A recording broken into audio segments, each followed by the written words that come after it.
Shalom friends, एक बार फिर से आप सभी का स्वागत है। आज मैं आपके लिए लेकर आई हूँ एक 1 ईयर बाइबल रीडिंग कैलेंडर। अगर आपका कोई बाइबल रीडिंग रूटीन नहीं है और आप कभी भी अपनी पूरी बाइबल कंप्लीट नहीं कर पाए हैं, तो ये वीडियो आपके लिए है। इसमें ओल्ड टेस्टमेंट और न्यू टेस्टमेंट के सभी चैप्टर्स को डे वाइज ऑर्गेनाइज किया गया है। डे 1 से लेकर डे 365 तक के सभी चैप्टर्स आपको यहाँ मिलेंगे। डे 365 पर आप अपनी पूरी बाइबल कंप्लीट कर पाएंगे, तो आप इसके द्वारा आशीषित हों। और अगर आपको ये वीडियो पसंद आती है तो आप अपने फैमिली और फ्रेंड्स से शेयर करें, और अगर आप चाहें तो आप सब्सक्राइब, लाइक और कमेंट भी करें और बेल आइकन को प्रेस करके नोटिफिकेशन ऑन करना ना भूलें। So praise the Lord, shalom to everyone.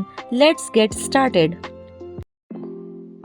Day 115, chapter number 13, Amnon का कुकर्म। तामार नामक एक सुंदरी जो दाऊद के पुत्र अबशालोम की बहन थी, उस पर दाऊद का पुत्र अम्नोन मोहित हुआ। अम्नोन अपनी बहन तामार के कारण ऐसा विकल हो गया कि बीमार पड़ गया, क्योंकि वह कुमारी थी और उसके साथ कुछ करना अम्नोन को कठिन जान पड़ता था। अम्नोन के योनादाब नामक एक मित्र था जो दाऊद के भाई शिमा का बेटा था और वह बड़ा चतुर था। उसने अम्नोन से कहा, हे राजकुमार, क्या कारण है कि तू प्रतिदिन ऐसा दुबला होता जाता है? क्या तू मुझे ना बताएगा? अम्नोन ने उससे कहा, मैं तो अपने भाई अबशालोम की बहन तामार पर मोहित हूँ। योनादाब ने उससे कहा, अपने पलंग पर लेटकर बीमार बन जा और जब तेरा पिता तुझे देखने आए तब उससे कहना, मेरी बहन तामार आकर मुझे रोटी खिलाए और भोजन को मेरे सामने बनाए कि मैं उसको देखकर उसके हाथ से खाऊं। अतः अम्नोन लेटकर बीमार बना और जब राजा उसे देखने आया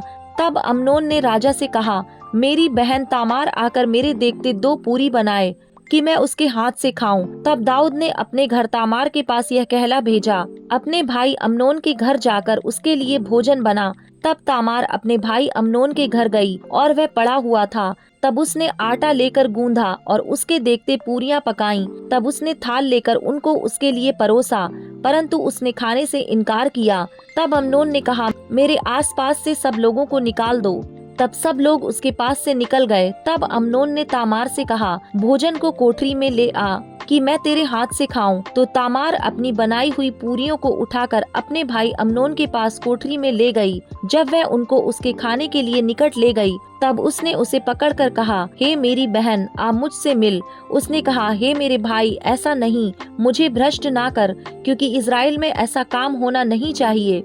ऐसी मूर्ता का काम ना कर, फिर मैं अपनी नामधराई लिए हुए कहाँ जाऊंगी और तू इज़राइलियों में एक मूढ़ गिना जाएगा। तू राजा से बातचीत कर, वह मुझको तुझे ब्याह देने के लिए मना ना करेगा। परंतु उसने उसकी ना सुनी और उससे बलवान होने के कारण उसके साथ कुकर्म करके उसे भ्रष्ट किया। तब अम्नोन उससे अत्यंत बैर रखने लगा, यहाँ तक कि यह बैर उसके पहले मोह से बढ़कर हुआ। तब अम्नोन ने उससे कहा, उठकर चली जा।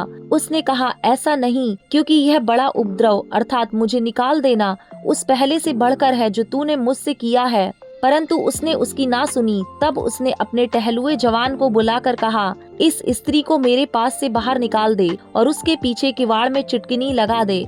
वह तो रंग बिरंगी कुर्ती पहने थी, क्योंकि जो राजकुमारियां कुंवारी रहती थी वे ऐसे ही वस्त्र पहनती थीं। अतः अम्नोन के टहलुए ने उसे बाहर निकालकर उसके पीछे किवाड़ में चिटकिनी लगा दी। तब तामार ने अपने सिर पर राख डाली और अपनी रंग बिरंगी कुर्ती को फाड़ डाला और सिर पर हाथ रखे चिल्लाती हुई चली गई। उसके भाई अबशालोम ने उससे पूछा, क्या तेरा भाई अम्नोन तेरे साथ रहा है? परंतु अब हे मेरी बहन, चुप रह, वह तो तेरा भाई है, इस बात की चिंता ना कर। तब तामार अपने भाई अबशालोम के घर में मन मारे बैठी रही। जब ये सब बातें दाऊद राजा के कान में पड़ी तब वह बहुत झुंझला उठा। परंतु अबशालोम ने अम्नोन से भला बुरा कुछ न कहा, क्योंकि अम्नोन ने उसकी बहन तामार को भ्रष्ट किया था। इस कारण अबशालोम उससे घृणा करता था। अबशालोम का प्रतिशोध। 2 वर्ष के बाद अबशालोम ने एप्रैम के निकट बाल हासोर में अपनी भेड़ों का ऊन कतरवाया और अबशालोम ने सब राजकुमारों को न्योता दिया। वह राजा के पास जाकर कहने लगा,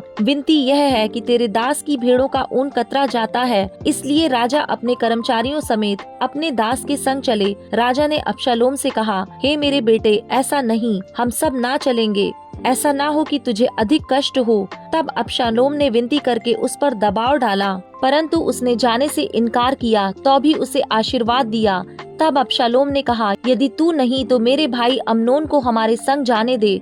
राजा ने उससे पूछा, वह तेरे संग क्यों चले? परंतु अबशालोम ने उसे ऐसा दबाया कि उसने अम्नोन और सब राजकुमारों को उसके साथ जाने दिया। तब अबशालोम ने अपने सेवकों को आज्ञा दी, सावधान रहो, और जब अम्नोन दाखमधु पीकर नशे में आ जाए और मैं तुमसे कहूँ अम्नोन को मारो, तब निडर होकर उसको मार डालना। क्या इस आज्ञा का देने वाला मैं नहीं हूँ? हियाव बांध कर पुरुषार्थ करना। अतः अबशालोम के सेवकों ने अम्नोन के साथ अबशालोम की आज्ञा के अनुसार किया।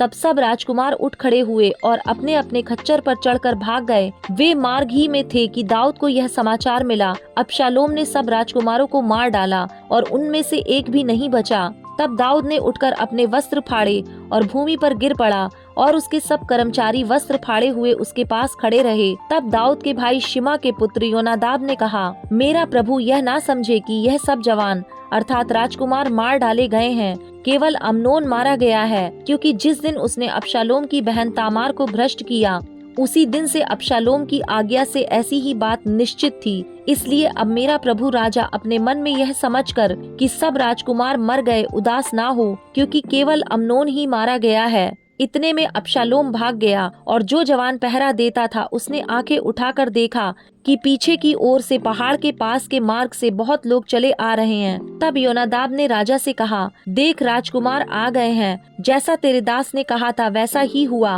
वह कह ही चुका था कि राजकुमार पहुंच गए, और चिल्ला चिल्ला कर रोने लगे, और राजा भी अपने सब कर्मचारियों समेत बिलक बिलक कर रोने लगा। अबशालोम तो भागकर गशूर के राजा अम्मीहूर के पुत्र तल्मै के पास गया, और दाऊद अपने पुत्र के लिए दिन दिन विलाप करता रहा। अतः अबशालोम भागकर गशूर को गया और वहाँ 3 वर्ष तक रहा। दाऊद के मन में अबशालोम के पास जाने की बड़ी लालसा रही, क्योंकि अम्नोन जो मर गया था, इस कारण उसने उसके विषय में शांति पाई।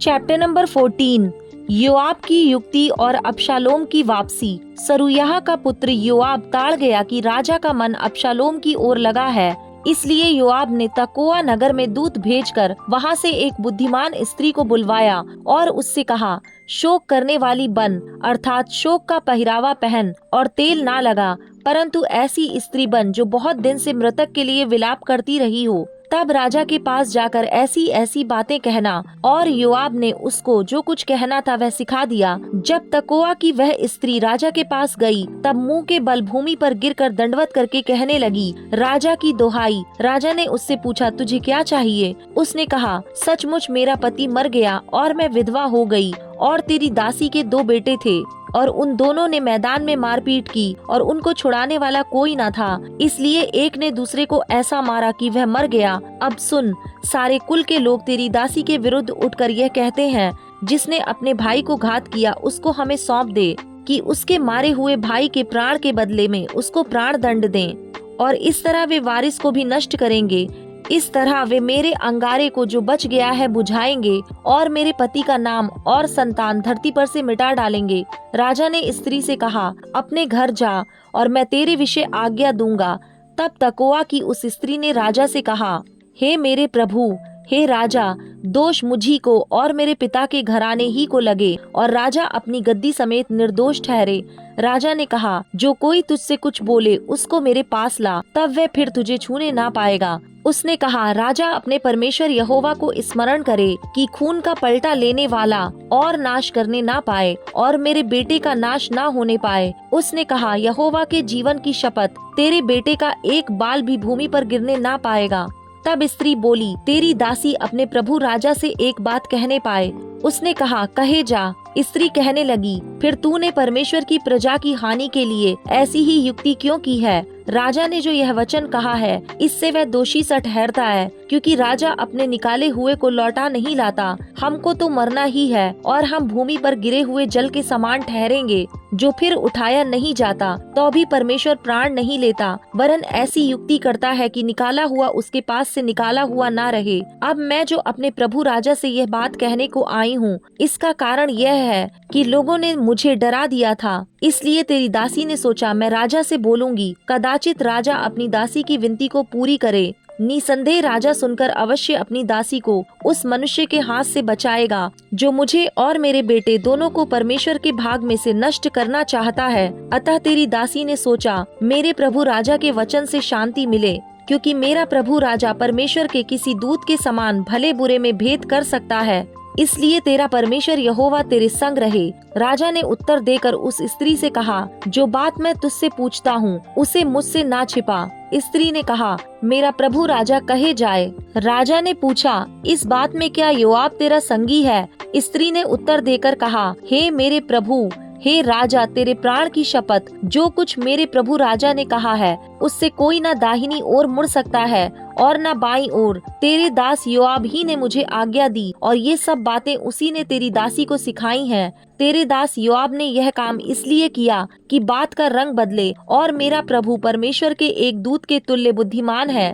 यहाँ तक कि धरती पर जो कुछ होता है उन सब को वह जानता है। तब राजा ने योआब से कहा, सुन, मैंने यह बात मानी है, तू जाकर उस जवान अबशालोम को लौटा ला। योआब ने भूमि पर मुंह के बल गिर दंडवत कर राजा को आशीर्वाद दिया और योआब कहने लगा, हे मेरे प्रभु, हे राजा, आज तेरा दास जान गया कि मुझ पर तेरे अनुग्रह की दृष्टि है, क्योंकि राजा ने अपने दास की विनती सुनी है। अतः योआब उठकर गशूर को गया और अबशालोम को यरूशलेम ले आया। तब राजा ने कहा, वह अपने घर जाकर रहे और मेरा दर्शन ना पाए। तब अबशालोम अपने घर चला गया और राजा का दर्शन ना पाया। अबशालोम को दाऊद का दर्शन मिलना समस्त इज़राइल में सुंदरता के कारण बहुत प्रशंसा योग अबशालोम के तुल्य और कोई न था, वरन उसमें नख से सिक तक कुछ दोष ना था। वह वर्ष के अंत में अपना सिर मुड़वाता था, उसके बाल उसको भारी जान पड़ते थे, इस कारण वह उसे मुड़ाता था, और जब जब वह उसे मुड़ाता तब तब अपने सिर के बाल तौल कर राजा के तौल के अनुसार 200 शेकेल भर पाता था।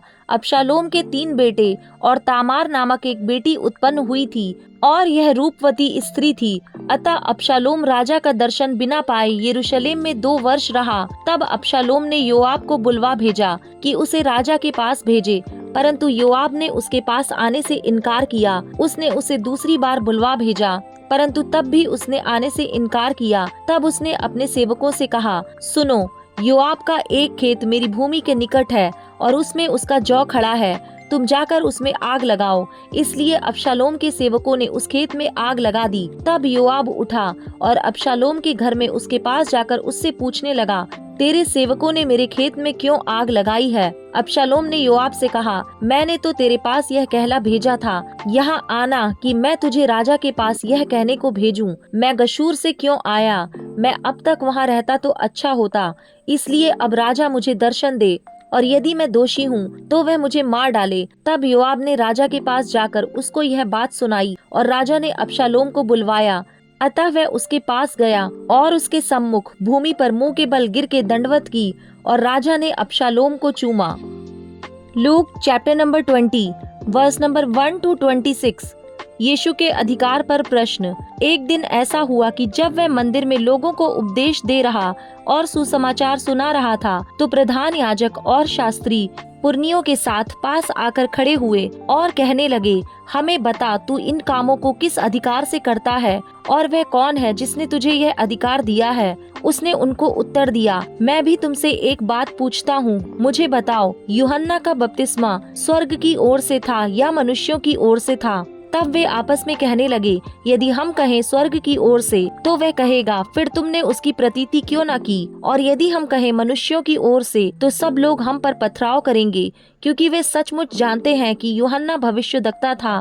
अतः उन्होंने उत्तर दिया, हम नहीं जानते कि वह किसकी ओर से था। यीशु ने उनसे कहा, तो मैं भी तुमको नहीं बताता कि मैं ये काम किस अधिकार से करता हूँ। दुष्ट किसानों का दृष्टांत। तब वह लोगों से यह दृष्टांत कहने लगा, किसी मनुष्य ने दाख की बारी लगाई और किसानों को उसका ठेका दे दिया और बहुत दिनों के लिए परदेश चला गया। जब समय आया तो उसने किसानों के पास एक दास को भेजा कि वे दाख की बारी के कुछ फलों का भाग उसे दें, पर किसानों ने उसे पीटकर छूछे हाथ लौटा दिया। फिर उसने एक और दास को भेजा और उन्होंने उसे भी पीटकर और उसका अपमान करके छूछे हाथ लौटा दिया। फिर उसने तीसरा भेजा और उन्होंने उसे भी घायल करके निकाल दिया। तब दाख की बारी के स्वामी ने कहा, मैं क्या करूं? मैं अपने प्रिय पुत्र को भेजूंगा, संभव है वे उसका आदर करें। जब किसानों ने उसे देखा तो आपस में विचार करने लगे, यह तो वारिस है, आओ हम इसे मार डालें कि मिरास हमारी हो जाए। और उन्होंने उसे दाख की बारी से निकालकर मार डाला। इसलिए दाख की बारी का स्वामी उनके साथ क्या करेगा? वह आकर उन किसानों को नष्ट करेगा और दाख की बारी दूसरों को सौंपेगा। यह सुनकर उन्होंने कहा, परमेश्वर करे ऐसा ना हो। उसने उनकी ओर देखकर कहा, फिर यह क्या लिखा है? जिस पत्थर को राजमिस्त्रियों ने निकम्मा ठहराया था वही कोने का सिरा हो गया। जो कोई उस पत्थर पर गिरेगा वह चकनाचूर हो जाएगा और जिस पर वह गिरेगा उसको पीस डालेगा। कैसर को कर देना। उसी घड़ी शास्त्रियों और प्रधान याजकों ने उसे पकड़ना चाहा, क्योंकि वे समझ गए थे कि उसने हम पर यह दृष्टांत कहा। परंतु वे लोगों से डरे और वे उसकी ताक में लगे और भेदिए भेजे कि धर्म का भेष धरकर उसकी कोई न कोई बात पकड़ें, ताकि उसे हाकिम के हाथ और अधिकार में सौंप दें। उन्होंने उससे यह पूछा, हे गुरु, हम जानते हैं कि तू ठीक कहता और सिखाता भी है और किसी का पक्षपात नहीं करता, वरन परमेश्वर का मार्ग सच्चाई से बताता है। क्या हमें कैसर को कर देना उचित है या नहीं? उसने उनकी चतुराई को ताड़कर उनसे कहा, 1 दीनार मुझे दिखाओ, इस पर किसकी छाप और नाम है?